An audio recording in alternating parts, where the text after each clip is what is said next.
सर्वशक्तिमान पिता धन्यवाद करते हैं आज के सुंदर बाइबल अध्ययन के लिए।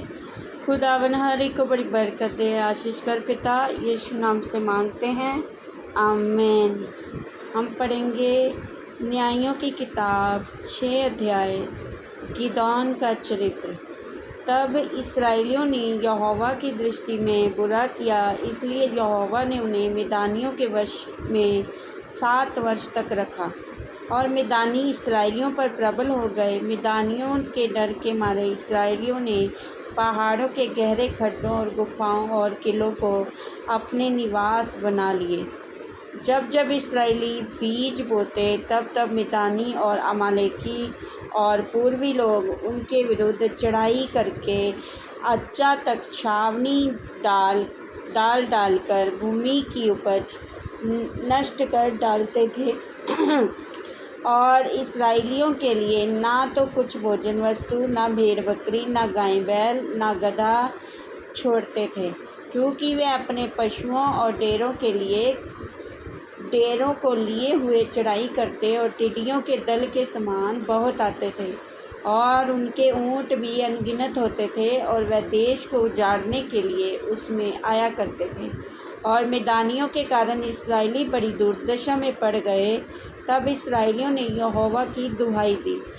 जब इस्राएलियों ने मिदानियों के कारण यहोवा की दुहाई दी, तब यहोवा ने इस्राएलियों के पास एक नबी भेजा, जिसने उनसे कहा, इस्राएल का परमेश्वर यहोवा यूँ कहता है, मैं तुमको मिस्र देश में से ले आया और दास्तव के घर में से निकाल ले आया, और मैंने तुमको मिस्रियों के हाथ से, वरन जितने तुम पर अंधेर करते थे उन सबों के हाथ से छुड़ाया और उनको तुम्हारे सामने से बरबस्त निकालकर उनका देश तुम्हें दे दिया। और मैंने तुमसे कहा, तुम्हारा परमेश्वर यहोवा हूँ। अमोरी लोग जिनके देश में तुम रहते हो, उनके देवताओं का भय ना मानना, परंतु तुमने मेरा कहना नहीं माना। फिर यहोवा का दूत आकर उस ब्राज वृक्ष के तले बैठ गया, जो ओप्रा में एबीजेरी और योआश का था, और उसका पुत्र गिदोन एक दाखरसा के कुंड में गेहूँ इसलिए झाड़ रहा था कि उसे मिदानियों से छिपा रखे। उसको यहोवा के दूत ने दर्शन देकर कहा, हे शूरवीर सूरमा, यहोवा तेरे संग है। गिदोन ने उससे कहा, हे मेरे प्रभु, विनती सुन, यदि यहोवा हमारे संग होता तो हम पर ये सब विपत्ति क्यों पड़ती।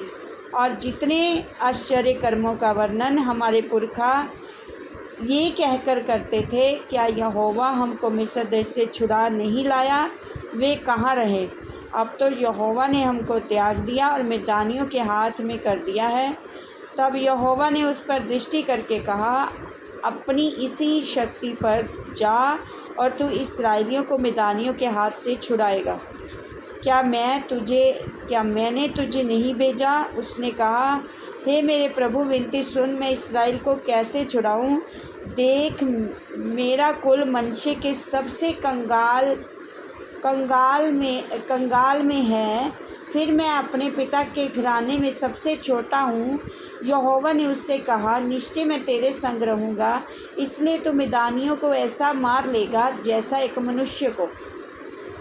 गिदोन ने उससे कहा, यदि तेरा अनुग्रह मुझ पर हो तो मुझे इसका कोई चिन्ह दिखा कि तू ही मुझसे बातें कर रहा है। जब तक मैं तेरे पास फिर आकर अपनी भेंट निकालकर तेरे सामने ना रखूं, तब तक तू यहाँ से ना जा। उसने कहा, मैं तेरे लौटने तक ठहरा रहूँगा। तब गिदोन ने जाकर बकरी का एक बच्चा और एक एपा मैदे और अख़मीरी रोटियाँ तैयार की। तब मांस की टोकरी में और जूस को तसले में रखकर बांज वृक्ष के तले उसके पास ले जाकर दिया। परमेश्वर के दूत ने उससे कहा, मांस और अख़मीरी रोटियों को लेकर इस चट्टान पर रख दे और जूस को उड़ेल दे। उसने ऐसा ही किया। तब यहोवा के दूत ने अपने हाथ की लाठी को बढ़ाकर मांस और अख़मीरी रोटियों को छुआ और चट्टान से आग निकली, जिससे मांस और अख़मीरी रोटियां भस्म हो गईं। तब यहोवा का दूत उसकी दृष्टि में ओझल हो गया। जब गिदोन ने जान लिया कि वह यहोवा का दूत था, तब गिदोन कहने लगा, हाय प्रभु यहोवा, मैंने तो यहोवा के दूत को साक्षात देखा है। यहोवा ने उससे कहा, तुझे शांति मिले, मत डर, तू ना मरेगा। तब गिदोन ने वहाँ यहोवा की एक वेदी बनाकर उसका नाम यहोवा शालोम रखा। वे आज के दिन तक एबीएजरियों के ओपरा में बनी है।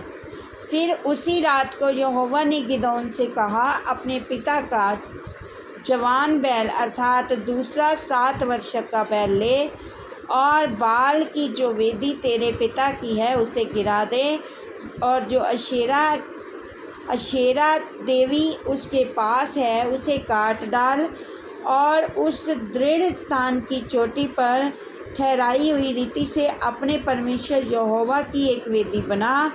तब उस दूसरे बैल को ले और उस अशेरा की लकड़ी जो तू काट डालेगा जलाकर होम बलि चढ़ा। तब गिदोन ने अपने संग 10 दासों को लेकर यहोवा के वचन के अनुसार किया, परंतु अपने पिता के घराने और नगर के लोगों के डर के मारे वह काम दिल से ना कर सका, इसीलिए रात में किया। नगर के लोग सवेरे उठकर क्या देखते हैं, बाल की वेदी गिरी पड़ी है और उसके पास की अशेरा कटी पड़ी है, दूसरा बैल बनाई हुई वेदी पर चढ़ाया हुआ है। तब वे आपस में कहने लगे, ये काम किसने किया? और पूछ पाछ और ढूंढ ढांड करके वे कहने लगे, ये योआश के पुत्र गिदोन का काम है। तब नगर के मनुष्यों ने योआश से कहा, अपने पुत्र को बाहर ले आ कि मार डाला जाए, क्योंकि उसने बाल की वेदी को गिरा दिया है और उसके पास की अशेरा को भी काट डाला है। योआश ने उन सबों से जो उसके सामने खड़े हुए थे, क्या तुम बाल के लिए वाद विवाद करोगे? क्या तुम उसे बचाओगे? जो कोई उसके लिए वाद विवाद करे वह मार डाला जाएगा।